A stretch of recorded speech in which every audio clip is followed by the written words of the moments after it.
Raja Yordania Hashimiyah Raja Abdullah II Ibnu Al-Husain menyelesaikan kunjungan kenegaraan di Indonesia Sabtu siang. Presiden Prabowo Subianto pun mengantar langsung Raja Abdullah II menuju Lanut Halim Perdana Kusuma usai mengunjungi markas Komando Pasukan Gerak Cepat Kopaska. Keduanya tiba di Lanut Halim Perdana Kusuma pukul 12.00 waktu Indonesia Barat dengan menaiki mobil yang sama. Raja Abdullah II tampak mengenakan pakaian militer Yordania, sementara Presiden Prabowo memakai baju safari coklat. Prabowo pun mengantar langsung Raja Abdullah II hingga ke tangga pesawat. Tampak pula momen hangat ketika Presiden Prabowo memeluk sahabatnya sejak puluhan tahun lalu tersebut. Keduanya juga terlihat saling bertukar senyum dan berbincang sebelum berpisah. Diketahui selama kunjungan kenegaraan di Indonesia, Raja Abdullah II telah melakukan pertemuan bilateral serta jamuan makan malam dengan Presiden Prabowo Subianto di Istana Merdeka, Jakarta. Kunjungan kali ini membahas penguatan kerjasama di berbagai bidang strategis. Pemirsa, lawatan kenegaraan Yordania ke Indonesia telah selesai. Dalam kunjungannya selama 2 hari di Indonesia dan juga Yordania, menyepakati kerjasama di sejumlah bidang, termasuk ekonomi dan militer pertahanan.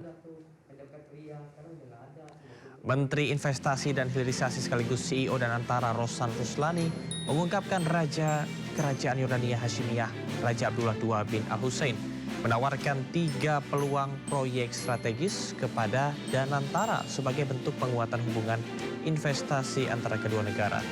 Penawaran tersebut mencakup proyek gas pipanisasi, pembangunan jalan tol, dan sektor logistik yang dinilai selaras dengan portofolio investasi Danantara. Rosan menyebut Raja Yordania meminta gambaran mengenai proyeksi imbal hasil Danantara sebelum akhirnya menyampaikan 3 proyek yang dianggap sesuai dengan karakter investasi lembaga tersebut. Adalah potensi dari Raja Jordan mengundang langsung untuk berinvestasi ke Jordan di 3 bidang. 1 di pipanisasi gas, yang kedua di proyek jalan tol, di pipanisasi gas kurang lebih nilainya $1 billion di pipanisasi gasnya, kemudian di jalan tolnya kurang lebih $200 juta juga di bidang logistik.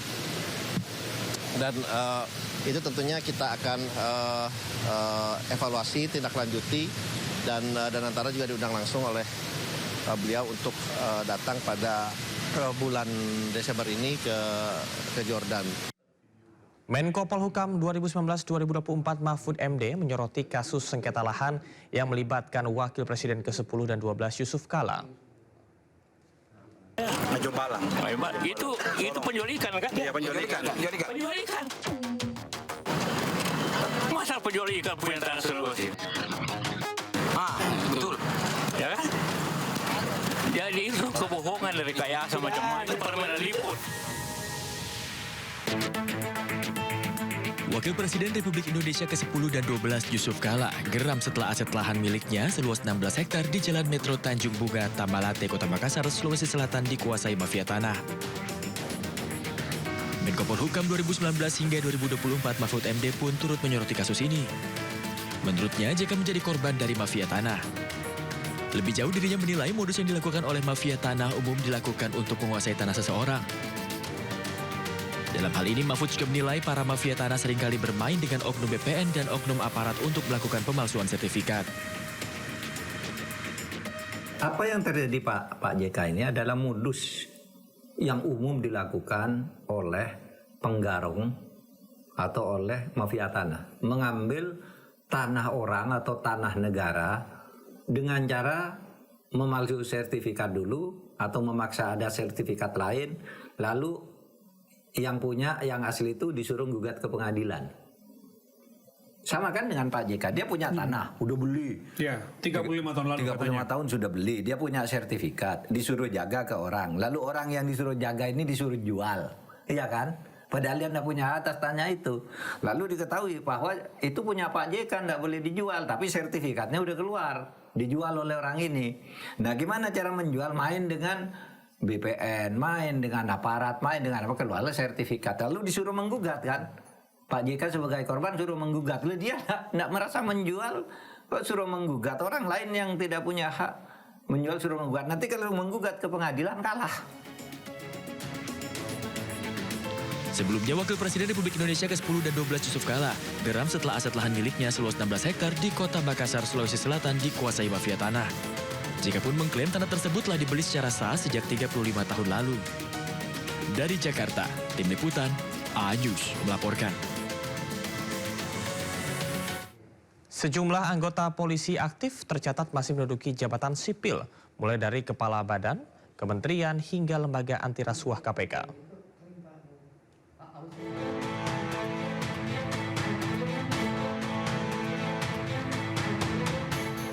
Mahkamah Konstitusi memutuskan anggota Polri tak lagi bisa menduduki jabatan sipil atas penugasan Kapolri.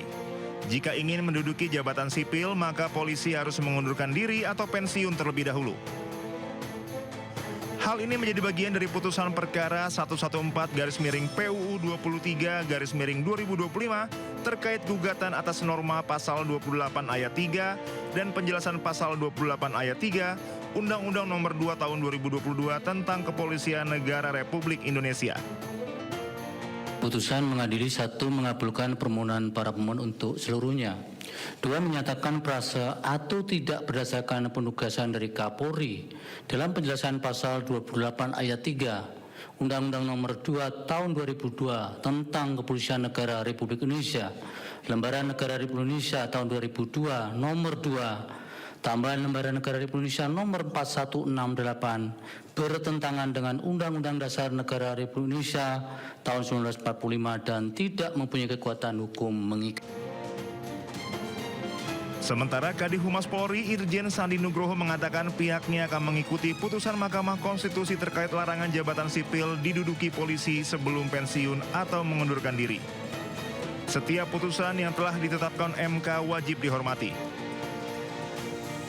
Kebetulan memang kami juga baru dengar atas putusan tersebut, tentunya Polri akan menghormati semua putusan yang sudah dikeluarkan, dan saat ini Polri masih menunggu hasil resminya seperti apa, kemudian nanti akan dilaporkan kepada Bapak Kapolri, kemudian kita langsung akan menyampaikan tentang hasil putusan tersebut yang sudah diberikan oleh Bapak RI. Tapi yang pasti bahwa kami belum menerima putusannya sampai dengan saat ini, tetapi polisi selalu akan menghormati putusan yang sudah ditetapkan oleh pengadilan. Sementara Menteri Sekretaris Negara Prasetyo Hadi mengatakan pemerintah siap menjalankan putusan Mahkamah Konstitusi yang melarang anggota Polri aktif menduduki jabatan sipil. Prasetyo mengatakan putusan MK tersebut bersifat final dan mengikat sehingga harus dijalankan seluruh pihak. Ya, kan putusannya baru tadi ya, kita juga kita melakukan petikan putusannya. Nanti kalau kita sudah dapat ya, nanti kita pelajari kan. Tapi sebagaimana namanya putusan MK itu kan final and binding. Berarti pasti akan dijalankan gitu, Mas? Ya, iyalah sesuai aturan kan seperti itu. Sebelumnya, permohonan perkara nomor 114/PUU 23/2025 diajukan Samsul Jahidin yang merupakan seorang mahasiswa doktoral sekaligus lulusan advokat dan Christian Adrianus Sihite yang merupakan seorang lulusan sarjana ilmu hukum. Tim Liputan A-News melaporkan.